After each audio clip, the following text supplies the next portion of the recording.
journey to become the next CEO. Good morning, Miss Megan. Attorney Go sent me here to do the task that you will give to me. You're right. Let's have a test. What are the 3 areas of concerns addressed by the UNGC? Those are number 1, sustainability. Number 2, corruption. And number 3, human rights. That is being the reasons for the existence of CSR, wherein human rights as a third area of emerging concerns relate to the responsibilities of companies, while the corruption was widely underestimated in the 1980s and developed into a serious problem in many countries. Wow, amazing! What is the voluntary effort organized in 1997 and has developed sustainability guidelines? The Global Reporting Initiative. Sobra saliente! You can now go to the next level. Next training. You know, that the company faced a scandal about the emission of toxic waste into the lake that affected the environment and the health of the people in town. Due to the globalization, the company competed hard, and so to minimize the cost and yield high profits, it used cheap materials. The company struggled with the press for at least a few months until the issue died. So, if you were the CEO last year, what would you do? My plan is first to get rid of all the materials and completely change the operations in the factory. The company will set new stringent rules and regulations that follow the requirements of the government and regulatory bodies so that the incident won't happen again. If possible, they should implement these rules to Next training. I can see that you're doing great. Thank you. I learned about sustainability, human rights, corruption, and a lot more. But I'm still curious, what should I do once I face those kind of problems? There are different ways to face those problems: ethical imperialism, ethical relativism, and ethical skepticism. So here we go.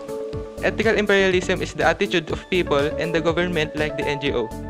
It has a governing body ensuring that they meet a particular standard. Next is ethical relativism. Its counterpart, one cannot impose its view or judgment on other cultures and countries. For example, the corruption in the Philippines cannot ethically criticized by a foreigner.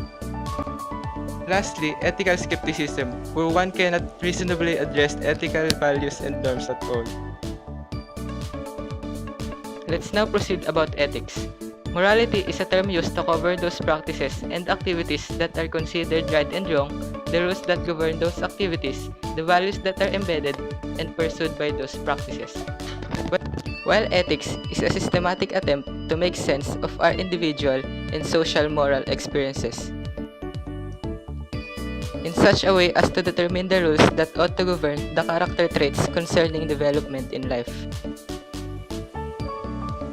But that's only the definitions. Let me explain further. Okay, first, the study of morality and ethics cannot substitute for practice.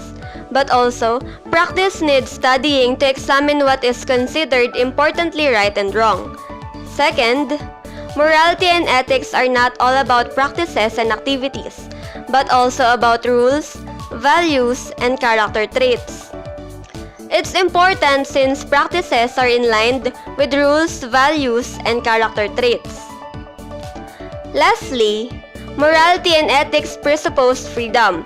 So animals and robots cannot be ethical. They have no space of freedom to choose. They only follow their instincts and what they are programmed to do. Thank you for the help.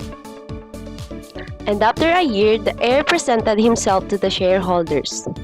I'm honored to be here in front of you, and I promise that I will take my responsibility not only to the shareholders but also responsibility as self-commitment originating from freedom. This poses a challenge to ABC Company to whether or not commit itself out of freedom. The ethical responsibility is not limited to voluntary actions, as if mandatory actions were only a matter of legal responsibility. Also, we should place ethics at the heart of corporate responsibility. The company's ethical responsibility extends as much as its space of freedom. We should recognize the status of corporation as a moral player. Congratulations for being our new CEO. Welcome, sir!